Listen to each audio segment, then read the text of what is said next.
নমস্কার বন্ধুরা, আশা করি সকলে খুবই ভালো আছেন। তো কালকে আমি গেছিলাম বাবা বড় কাছারি বাবা মন্দির বাঁকড়াহাটে। তো সেখানে গিয়ে পুজো দিয়ে এসেছি। তো প্রথমেই গিয়ে ওখানে তো গাড়ি রাখার জায়গা থাকে যেখান থেকে ডালি নেওয়া হয়। তো এখান থেকে আমি ডালি নিয়েছি। আর এখানে 51 টাকা, 101 টাকা নানা রকম দামের ডালি আছে। তো এখান থেকে ডালি নিয়েছি, নিয়ে গিয়ে ওখানে ঘাট আছে, সেই পুকুর ঘাটের ওখানে পুকুর থেকে জল তুলে বাবার মাথায় জল ঢেলেছি। কালকে মোটামুটি একটু ভিড়টা অল্পের মধ্যেই ছিল।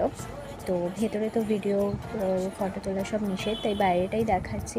তো বাইরে এরকম অনেক ধরনের চিঠির মতো থাকে যেখানে ভক্তরা তাদের মনস্কামনা লিখে এখানে বেঁধে দিয়ে যায়, এবং মনস্কামনা পূর্ণ হলে সকলে এখানে পুজো দিতে আসে।